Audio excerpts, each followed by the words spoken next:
사랑합니다. 축복합니다. 여러분 인사해 주시죠.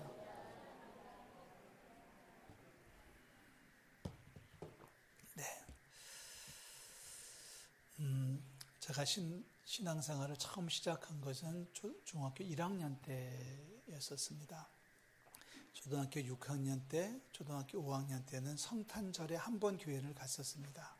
그때는 초코파이를 줘서 그거 먹으러 갔다가 중학교 1학년 때 처음으로 이제 교회를 갔는데 성탄절이 되었어요. 성탄절이 되면서 분방 공부를 하지 않았겠습니까? 분방 공부를 하면서 선생님께서 예수님이 이 땅에 오시는 이야기를 설명을 해 주셨습니다. 예수님이 이 땅에 오신다는 게 무슨 뜻이고 왜 오셔야 되는지도 알 것 같았고 또 예수님이 오시는 게 그렇게 좋을 수밖에 없던 시절입니다. 그런데 한 가지 의심 나는 일이 있었어요. 예수님이 왜 꼭 그렇게 오셔야만 했을까 하는 생각은 그때도 강하게 가지고 있었습니다. 그냥 우리 만화책에 보면 어떤 슈퍼스타들은 그냥 하늘에서 쫙 내려와도 충분한데 왜 예수님은 그렇게 인간의 몸을 입고 구유에서 나시고 또 태어나자마자 그 험한 일을 보셔야만 됐을까 하는 그 질문을 던졌습니다. 선생님, 왜 예수님은 인간의 몸을 입고 그것도 아기 예수의 몸으로 오셨을까요? 그랬더니 선생님께서 그때 당시에 우리 다 얘기할게요. 연세대학교 대학원에 있는 김성보라고 하는 선생님, 우리 반 선생님이셨는데 그 선생님이 갑자기 눈을 이렇게 휘두르시더니 잘 몰라 하시더라고요. 그래서 그때부터 의문을 가지고 있었습니다. 근데 예수님께서 인간의 몸을 입고 오시는 것도 이해는 될 것 같아요. 우리와 함께 하셔야 되니까. 그런데 이제 정작 궁금했던 건 뭐냐면 왜 많은 사람들 가운데서 하필이면 요셉이었을까? 여러분, 왜 많은 사람들 가운데서 하필이면 마리아의 몸이었을까? 그 당시에 그 나이 또래의 처녀들이 한두 명이었겠습니까? 수백, 수천이었을 텐데 왜 하필이면 마리아의 몸에서 그렇다면 마리아가 뭐 다른 뭐가 있을까? 이런 생각을 가지면서 중고등학교 시절을 보낸 기억이 있습니다. 예수님께서 오시기 바로 전에 6개월 전에 세례 요한이 잉태가 되지 않습니까? 예수님의 오시는 길을 예비하라고 세례 요한을 허락하셨고 직접적으로 요한은 예수님에게 세례를 베푼 사람으로 기록이 되어져 있습니다. 그러니까 예수님께서 가시는 길, 예수님께서 오시는 길, 예수님께서 하시는 일들을 미리 와서 딱 6개월 차이에요. 6개월 전에 와서 그것을 준비하고 예비한 사람으로 하나님은 세례 요한을 먼저 보내셨는데 이 세례 요한이 태어나는 장면 우리가 오늘 읽습니다마는 아버지는 사가랴고 어머니는 엘리사벳이었다. 왜 허구 많은 사람들 가운데서 왜 사가랴를 선택하셨고 엘리사벳을 선택하셨을까? 이런 질문을 오랜 동안 가지고 있었습니다. 자, 성경의 해답은 없습니다. 우리가 추측할 수밖에 없는데요.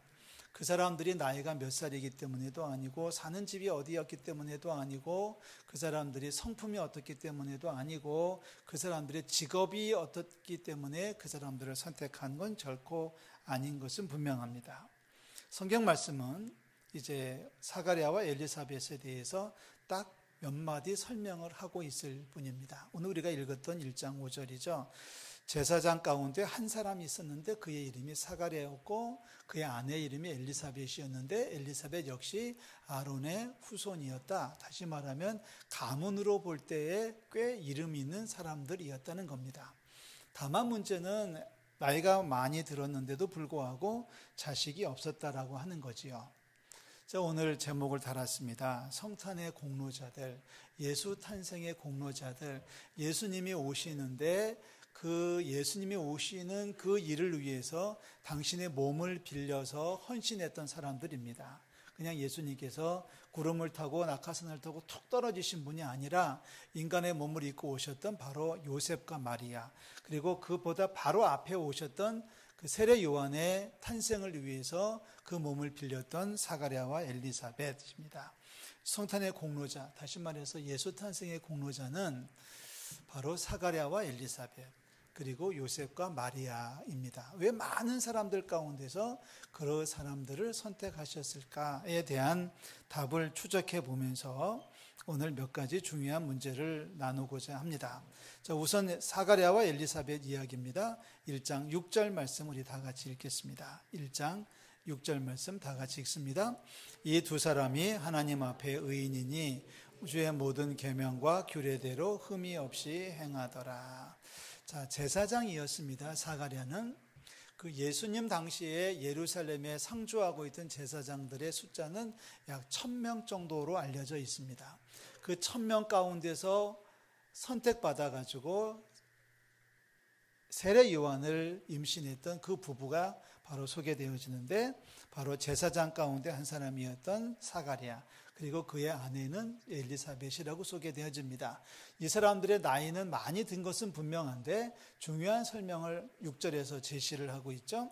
하나님 앞에 의인이었다. 하나님 앞에 뭐였다고요? 의인이었다. 이 사가랴와 엘리사벳이 하나님 앞에 의인이었던 이유를 설명을 하는데, 두 사람은 주의 모든 계명과 규례대로 흠이 없이 행했다라고 얘기하고 있습니다. 다시 말해서 하나님의 말씀대로 살아가기 위해서 무던히도 노력했던 사람들이다. 하나님의 말씀대로, 세상에 많은 유혹도 있고 세상에 많은 생각도 있었겠지만은 그런 거 다 뒤로 하고 오직 하나님의 말씀과 계명대로, 하나님께서 주신 말씀과 율법대로 살아가기 위해서 노력을 했던 사람이다. 그래서 사가랴와 엘리사벳에 대해서 성경은 하나님 앞에 의인이라고 이야기를 하고 있습니다. 우리 성탄을 준비하면서 하나님 앞에 의인이 되시기를 주의 이름으로 축원합니다. 자, 하나님 앞에 의인이다. 의인이란 얘기는 올바르다는 얘기죠. 사람이 똑바르다는 얘기입니다. 우리 세상적으로 이야기하면 법 없이 살아갈 수 있다. 세상적으로 말하면은 예를 들어서 세금도 또박또박 잘 내고, 그리고 회사를 다닌다면 회사의 규정을 잘 지키는 사람이고, 운전을 한다면 신호등 불빛에 따라서 차를 멈췄다 출발했다 하는 신호도 잘 지키고, 이런 것들이 의로운 사람이라고 할 겁니다. 우리가 잘 쓰는 말로 하면은 법 없이도 살아갈 수 있는 사람을 이야기합니다. 여러분, 세상법의 의인이신가요? 저는 엊그제 TV 보다가 깜짝 놀란 게 하나가 있었는데요. 무슨 프로인지 잠깐 이렇게 스쳐 지나가는 프로를 저희 사람하고 둘이 앉아서 보다가 저희 사람이 깜짝 놀라는 얘기를 하더라고요. 어머, 저것도 범죄래네 그러더라고요. 이게 무슨 얘기냐면, 여러분 식당에 가서 밥을 먹고 냅킨을 쓰지 않습니까? 휴지를. 절대 식당에 안 가본 분들처럼 표정을 짓는데, 요즘 어느 식당 가면 이렇게 휴지가 바로 옆에 식탁 밑에 서랍에 이렇게 있어요. 그래서 그걸 이렇게 열어가지고 거기서 휴지를 쓰면 됩니다. 그런데 그 프로에서 어떤 변호사가 나와가지고 그런 얘기를 해요. 식당에서 밥을 먹고 음식을 먹고 난 다음에 입을 닦고 뭘 정리하기 위해서 휴지를 몇 장 빼서 그 자리에서 쓰는 것은 아무 문제가 없는데, 그 휴지를 지갑에 넣든지 호주머니에 넣어서 가져가면 절도죄가 된다는 거예요. 맞습니까? 절도죄라는 겁니다. 계산을 하고서 이쑤시개가 있는데 이쑤시개를 지금 당장 껴있는 것을 빼기 위해서 이쑤시개를 가져가는 건 문제가 없는데, 저녁 먹고 내일 아침 먹고 점심 먹을 때까지 필요해서 호주머니에 넣고 가면 절도죄라는 거죠. 여러분, 우리가 믿는 사람으로서 세상 법도 잘 지키는 우리 성도들 되시기를 주의 이름으로 축원합니다. 작은 것도 잘 지켰으면 좋겠어요. 그런데 더 중요한 것은 세상 법에 비추었을 때 의인이 아니라, 오늘 사가랴와 엘리사벳은 뭐라고 해요? 하나님 앞에 의인이라는 거죠. 다시 말해서 하나님 보실 때의 의인이라는 거죠. 세상 사람들 앞에는 감출 수도 있고 숨길 수도 있겠지만, 피할 수도 있겠지만, 하나님 앞에서는 피할 수도 없고 감출 수도 있고 도망갈 수도 없지 않습니까? 하나님 앞에서 의인이 되시기를 주의 이름으로 축원합니다. 사가랴와 엘리사벳, 왜 많은 제사장 가운데서 사가랴를 선택하셨을까? 성경은 딱 한마디 얘기합니다. 그 사람은 하나님 앞에 의인이기 때문에 그래. 사가랴가 왜 의인인 줄 알아? 하나님의 계명과 모든 계명과 규례대로 흠이 없이 살던 사람이야 라고 얘기합니다. 우리 사가랴와 엘리사벳처럼 흠이 없이 말씀과 계명으로 살아가는 우리 성도들 되시기를 주의 이름으로 축원합니다. 그렇다면 요셉은 어땠을까요? 여러분 성경을 앞으로 좀 넘어가서 마태복음 1장을 살펴보시겠습니다. 마태복음 1장 18절입니다. 세례 요한은 그렇다 치고 이제 예수님의 나심에 결정적인 공로자가 되었던 요셉은 어떤 사람이었기에 바로 요셉을 통해서 마리아를 통해서 하나님은 아들을 주셨을까요? 성경은 이렇게 이야기를 합니다. 18절 마태복음 1장 18절입니다. 다 같이 읽어요. 예수 그리스도의 나심은 이러하니라. 그의 어머니 마리아가 요셉과 약혼하고 동거하기 전에 성령으로 잉태된 것이 나타났더니 19절 그의 남편 요셉은 의로운 사람이라 이를 드러내지 아니하고 가만히 끊고자 하여. 자, 여기서도 요셉을 소개하면서 요셉은 의로운 사람이었다라고 이야기합니다. 자, 당시의 상황은 이렇습니다. 아마도 관례대로 한다 그러면은 요셉과 마리아가 아주 어렸을 적에 양쪽 부모들이 사돈을 맺었을 겁니다. 야, 내 아들, 네 딸 우리 결혼시키자 해가지고 약속을 한 게 정혼이에요. 그렇게 정혼을 했으면은 이제 그 부모들은 자기 아들과 딸을 잘 키워야 될 책임이 있습니다. 가르쳐야 되고 잘 키워서 몸도 건강할 수 있도록 해서 이제 때가 되면 결혼을 하는데 그때 당시에 결혼 정년기는 15세에서 18세입니다.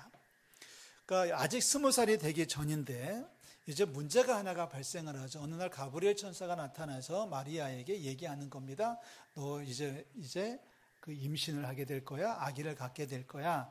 아기를 갖게 되면 그 아이가 자라서 이 땅을 구원하는 하나님의 아들로 살아가게 될 거야. 이렇게 얘기를 하지 않습니까?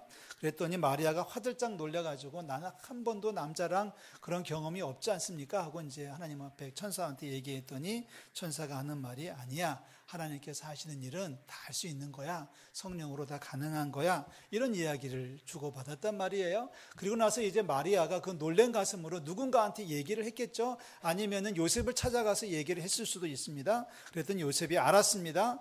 요셉이 알고 보니까 이게 큰일이거든요. 마리아도 대단하지만 요셉도 대단합니다. 그 얘기를 직접 들었는지 아니면 간접적으로 들었는지 간에 만약에 결혼하기 전에 동거하기 전에 이런 일이 발생했다 그러면 이제 그 상대방에 대해서는 고소 고발을 할 수가 있습니다. 손해배상을 청구할 수도 있고요. 명예훼손으로 제소할 수도 있고요. 그래서 이런 일, 특히나 결혼도 하기 전에 동거도 하기 전에 처녀가 아기를 가졌다라고 하는 것은 예나 지금이나 문제가 되지 않습니까? 이거는 큰 사회적인 문제가 되고 이것이 만약에 세상에 알려지고 고발로 이어진다면 이 마리아의 가정은 그 동네에서 살 수가 없는 거예요. 딴 집, 딴 동네로, 딴 마을로 이사를 가서 새로운 인생을 살아야 될 정도로 사회적으로 매장이 되는 겁니다. 근데 이것을 요셉이 아는 거죠. 그래서 이렇게 하지 말자, 이렇게 하지 말고, 이렇게 떠벌리지 말고, 이렇게 고발하지 말고 조용히 가만히 세상 사람들 모르게 조용히 그냥 없던 일로 하자 하고서 그 일을 고민하기를 시작했다는 겁니다. 그래서 19절에 보니까 그의 남편 요셉은 의로운 사람이라 그 여인을 배려할 줄 알고 여인의 입장을 인정을 했죠. 그래서 그를 드러내지 아니하고 가만히 끊고자 하여 이 일을 생각하고 있었습니다. 자, 요셉이 의로운 사람이라고 하는 것은 이렇게 여인을 상대방을 배려할 줄 알아서 의로운 사람이라고 한 것 같지는 않습니다. 착한 사람이죠. 그죠? 상대방을 이해할 수 있고 상대방을 배려할 수 있다면 의롭다기보다는 그냥 착하다고 말하는 것이 더 좋을 것 같습니다. 그런데 왜 요셉에 대해서 의롭다고 말하냐면 성경은 계속해서 이야기합니다. 20절에 보니까 어떻게 하면은 이 사실을 드러내지 않고 가만히 끊을 수 있을까 하고 고민하다가 잠이 들었는데 밤중에 주의 사자가 꿈에 나타나서 얘기합니다. 내 아내 마리아 데려오기를 무서워하지 말라. 그에게 잉태된 자는 성령으로 된 것이야 라고 얘기를 합니다. 그래서 24절에 보니까 요셉이 잠에서 깨어나가지고 주의 사자의 분부대로 행하여 그의 아내를 데려옵니다. 이것도 참 대단한 거죠. 그냥 따로 있었으면 마리아의 배가 점점 불러오면은 너 아직 시집도 안 가는데 어떻게 배가 불러오냐 이러면 또 문제가 됐을 텐데 요셉은 그것을 그래서 마리아를 데리고 왔다. 동거를 시작했는데 잠자리는 같이 하지 않았다. 이런 모습들이 요셉에게는 의로운 모습이 아닌가 싶습니다. 다시 말해서 하나님의 말씀대로 순종하는 모습이 요셉에게는 의가 되는 거죠. 자, 요셉의 그 의는 한 번 더 기가 막히게 나타납니다. 13절 말씀에 보면 2장 13절이에요. 이제 아기 예수가 태어났거든요. 아기 예수가 태어났는데 이제 아기 예수가 태어나서 이제 구유에서 태어났어요. 베들레헴 가는 여관에서 태어났어요. 그런데 동방박사가 와가지고 예물을 드리고 가고 얼마 있지 않았는데 다시 밤중에 주의 사자가 요셉에게 나타납니다. 말인즉슨 2장 13절에 보니까 헤롯이 자기를 찾아 죽이려 하니 일어나 아기와 그의 어머니를 데리고 애굽으로 피하여 내가 내게 이르기까지 거기 있으라 하시니. 자, 이제 태어난 지 며칠 지나지 않았습니다. 정확하게 며칠이라고 우리가 산정할 수는 없지만 동방박사가 떠나고 나서 동방박사들이 떠난 다음에 그 사실을 알게 된 헤롯이 온 사방에 명을 내려가지고 사내 아이들은 2살짜리 아래로는 다 죽이려고 명령을 하기 바로 직전에 이제 그 긴박한 순간에 주의 사자가 요셉에게 나타나가지고 야, 여기 있으면 위험해, 빨리 아기와 어머니를 데리고서 애굽으로 가라 얘기합니다. 베들레헴에서 애굽까지 가는 길은 사막이거든요. 밤에는 거의 영하로 떨어지고 낮에는 40도까지 올라가는 엄청 일교차가 심한 동네입니다. 그 가운데 가는 길에는 여관도 없고 잠자리도 없고 식당도 없습니다. 더군다나 지금 아이는 태어난 지 며칠 되지 않았습니다. 아이가 문제가 아니라 그 어머니가 문제죠. 이제 몸을 푼 지 며칠 됐다고 떠나라고 하는 건지요. 그런데 요셉은 두말하지 아니하고 하나님의 명령에 순종합니다. 그 순종하는 모습이 14절에 기록이 되어져 있어요. 다 같이 읽습니다. 요셉이 일어나서 밤에 아기와 그의 어머니를 데리고 애굽으로 떠났다. 저는 이 말씀에서 요셉의 의로움을 분명히 짚어낼 수 있다고 봅니다. 여러분 보세요. 밤에 잠을 들었는데 밤에 꿈속에서 주의 사자가 나타나서 야, 위험하니까 빨리 네 아내와 네 아들을 데리고서 애굽으로 가. 여러분 베들레헴에서 애굽까지는 가는 길도 험하지만 아마 터벅터벅 걸어서 이제 몸을 푼 지 며칠 안 되는 산모를 데리고 터벅터벅 걸어갔다 그러면 제대로 먹지도 못하고 갔겠죠. 한 달 이상이 걸리는 먼 길입니다. 그 길을 가는데 14절에서 성경은 기록하기를 기가 막힌 이야기를 해요. 요셉이 일어나서 언제 가요? 밤에 갑니다. 저는 이 말씀에서 이 기록에서 요셉이 왜 의로운 사람인지, 왜 하나님께서 요셉을 선택하고 마리아를 선택할 수밖에 없었는지를 알 것만 같습니다. 아마 대부분의 사람들은 이렇게 얘기할 거예요. 지금 태어난 지 며칠 됐다고 벌써 움직입니까? 혹은 최소한 날이 밝기를 기다렸을 것 같습니다. 뭐 좀 준비를 좀 해야 되니까 말이죠. 그런데 요셉은 하나님의 말씀에 즉각적으로 절대적으로 순종했던 사람입니다. 뭐 그런 얘기가 좀 몇 개 더 있겠습니다만 다 읽을 필요는 없겠고요. 오늘 14절에서 극명하게 표현되는 게 바로 그거예요. 요셉이 일어나서 밤에 아기와 어머니를 데리고 갔다. 밤에라고 하는데 요셉의 의로움이 정확하게 보여지고 있습니다. 그 정도의 의로움이 있으니까 하나님은 많은 사람들 가운데서 요셉을 선택하셨을 것이고요. 많은 여인들 가운데서 남편의 말에 순종하는 마리아를 선택했을 것 같습니다. 이게 마리아와 요셉이 보여주는 의입니다. 이 정도 되니까 하나님은 요셉을 선택해서 마리아를 선택해서 그의 부부의 몸에서 동정녀의 몸에서 아기 예수를 허락하신 게 아닐까. 오늘의 키워드는 의로움입니다. 내가 정말 얼마나 의롭게 살아가고 있는가. 사가랴의 경우에는 말씀하기를 모든 계명과 율례를 지켜서 흠이 없이 살았다라고 기록했고 그것이 의라고 얘기했고, 오늘 요셉의 경우에는 하나님의 말씀에 주의 지시하심에 순종하는 그 아름다운 모습을 이야기하면서 의로움이라고 얘기를 했습니다.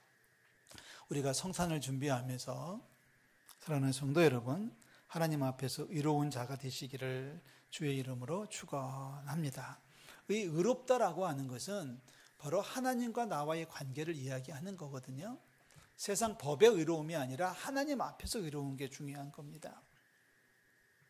사도 바울도 이 의를 많이 강조를 하지요.